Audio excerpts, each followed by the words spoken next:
Shalom, brothers and sisters. Shalom, everybody. Yeah. Haman, what a wonderful day. Father, protect us. Protect all your Kodashim around the world as we strive to seek out righteousness and be filled with you, Your Majesty. So, we thank you for your protection and for your name that is above all names. Yahuwah, Yahushua, HaMashiach. Elohim Ab. We are so grateful that you are our strength, that you are the one that is empowering us to seek you. So, hallelujah. Ruach Kadesh revealed to us all things so that we could walk on light. Check it out. So we're going to be reading from the Testament of the 12 Patriarchs. Hallelujah. Oh yeah. Bam. So we got the Testament of Reuben, the firstborn of Jacob and Leah. You want to start? I'll start. Alright, Bernie's going to start reading. Okay. A copy of the Testament of Reuben. What things he charged his sons before he died in the 125th year of his life. When he was sick 2 years after the death of Joseph, his sons and his sons' sons were gathered together to visit him. And he said to them, "My children, I am dying, and go the way of my fathers. And when he saw there Judah and Gad and Asher, his brethren, he said to them, Raise me up, my brethren, that I may tell my brethren and to my children what things I have hidden in my heart, for from henceforth my strength faileth me. And he arose and kissed me, and stood weeping. Hear, my brethren, give ear to Reuben your father, that..." I'm going to read it from there. Oh, good. Sorry. And he arose and kissed them, and said unto them, Hear, my brethren, and do ye, my children, give ear to Reuben your father, in the commands which I give unto you. And behold, I call to witness against you this day the Elohim of heaven, and ye walk not in the sins of youth and fornication, wherein I was poured out, and defiled the bed of my father Jacob. And I tell you, he smote me with a sore plague in my loins for 7 months. And had not my father Jacob prayed for me to Yahuwah, Yahuwah would have destroyed me. For I was 30 years old when I wrought the evil thing before Yahuwah. For 7 months I was sick unto death. And after this I repented with set purpose of my soul for 7 years before Yahuwah, and wine and strong drink I drank not, and flesh entered not in my mouth, and I ate no pleasant food. But I mourned over my sin, for it was great, such as had not been in Israel. Wow, Aman. Chapter 2. And now, hear me, my children, what things I saw concerning the 7 spirits of deceit. When I repented, 7 spirits therefore are appointed against man, and there are the leaders of the works of youth, and the 7 spirits are given to him at his creation, that through them should be done every work of man. The first is the spirit of life, with which the constitution of man is created. The second is the sense of sight, with which arises desire. The third is the sense of hearing, with which comes teaching. The fourth is the sense of smell, with which tastes are given to draw air and breathe. The fifth is the power of speech, with which cometh knowledge. The sixth is the sense of taste, with which cometh the eating of meat and drink, and by it strength is produced. For in food is the foundation of strength. The seventh is the power of procreation and sexual intercourse, with which through love of pleasure sins enter in. Therefore it is the last in order of creation, and the first in that of youth, because it is filled with ignorance, and leadeth the youth as a blind man to a pit, as a beast, and as a beast to a precipice. Haman, what a wonderful. It's getting heavy, guys, getting heavy. But here we go.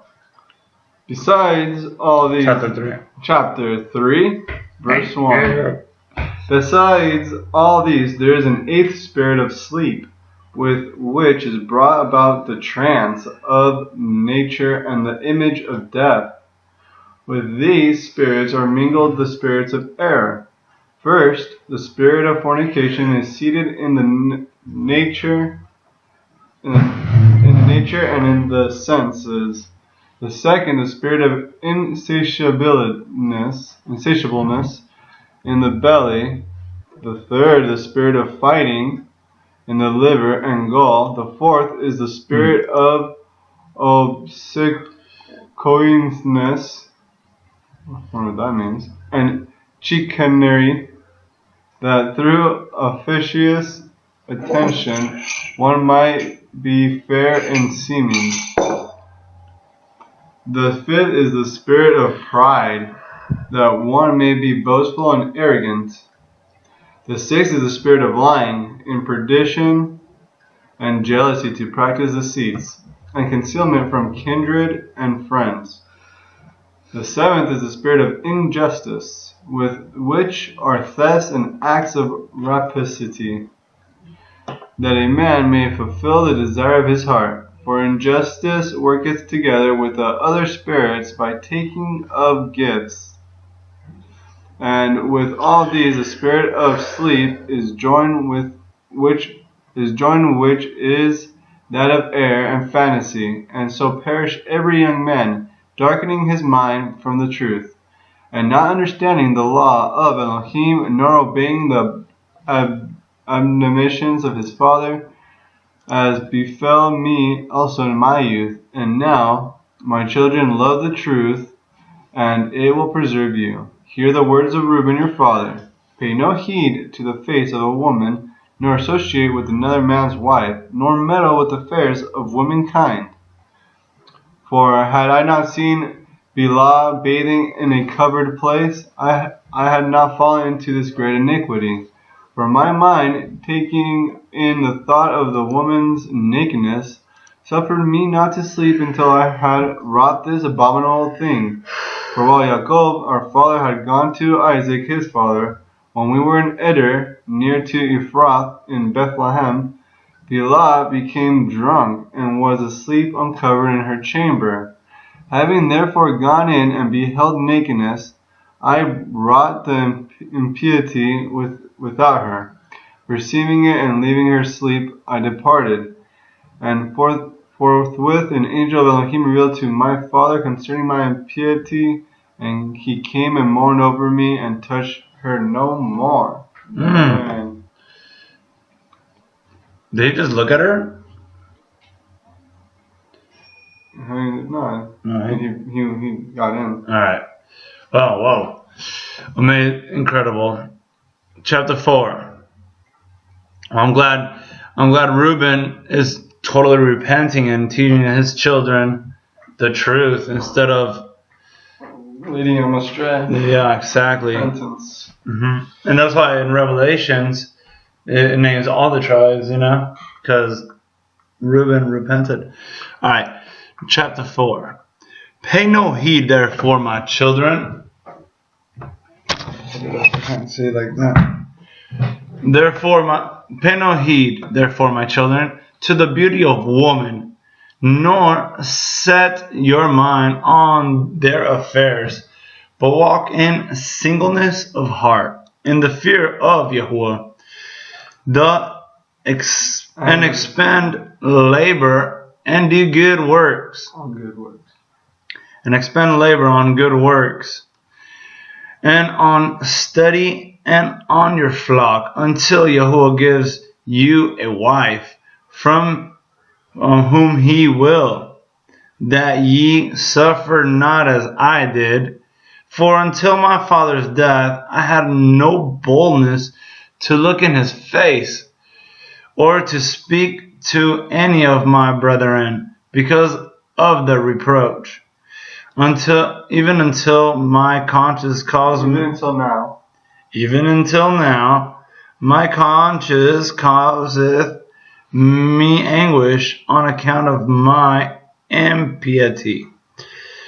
And yet my father comforted me much and prayed for me unto Yahuwah, that the anger of Yahuwah might pass from me, even as Yahuwah showed.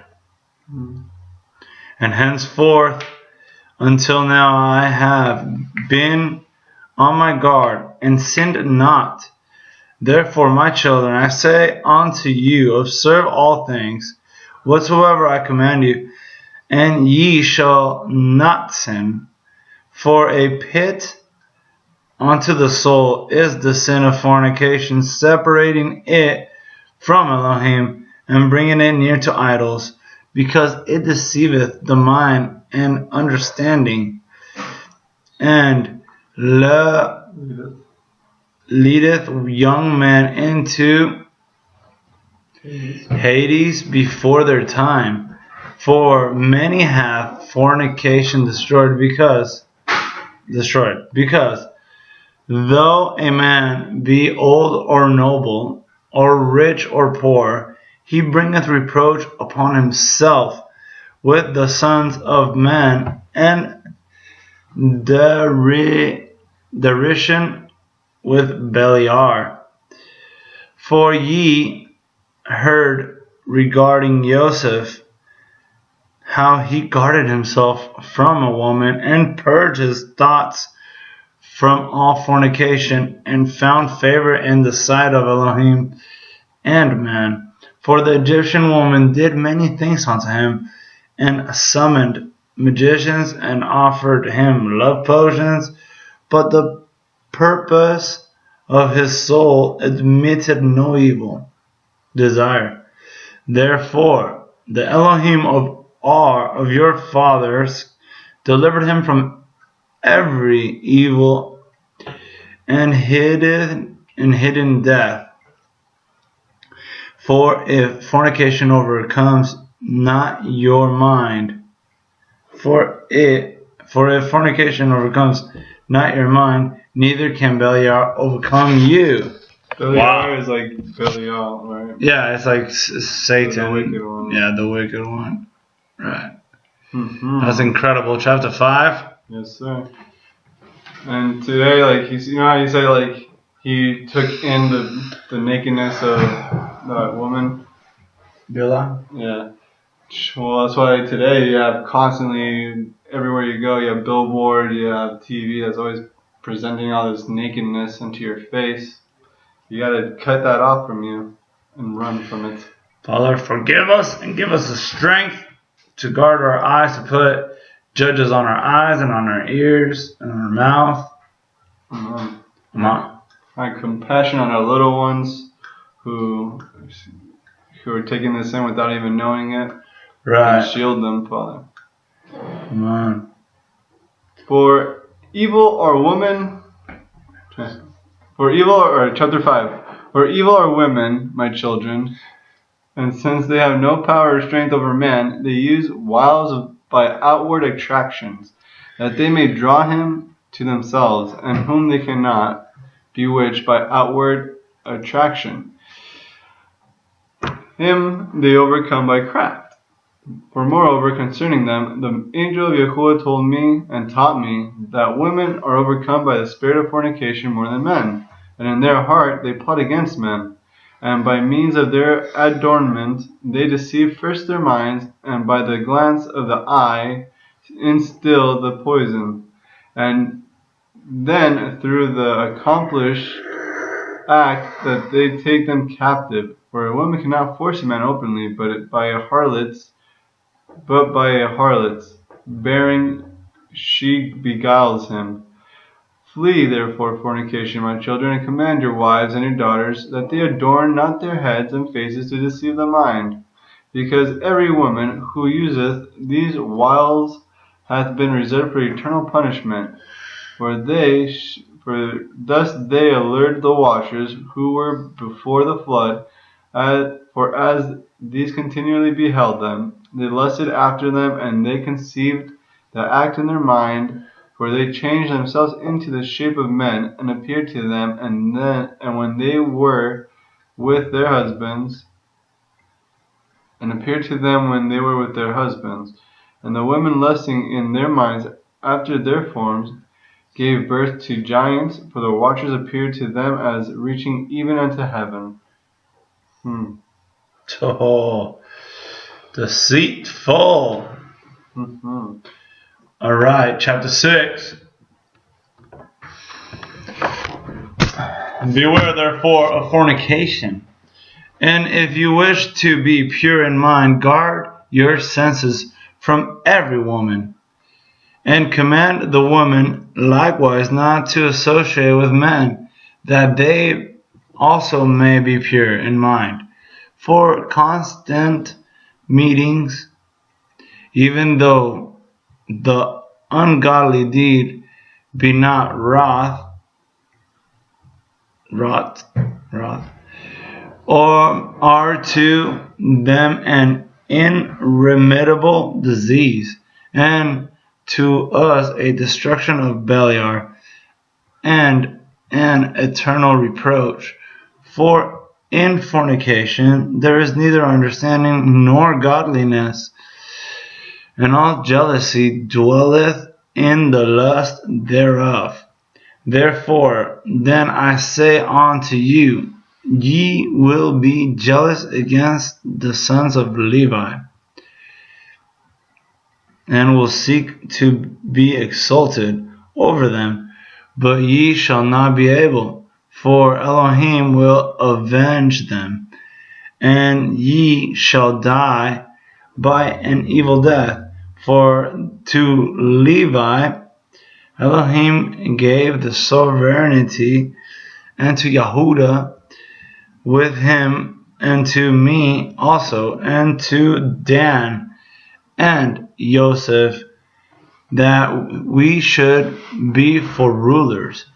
Therefore I command you to hearken to Levi, because he shall know the Torah of Elohim, or the Torah of Yahuwah, and shall give ordinance for judgment, and shall sacrifice for all Israel until the consummation of the times, as the anointed high priest, of whom Yahuwah spake.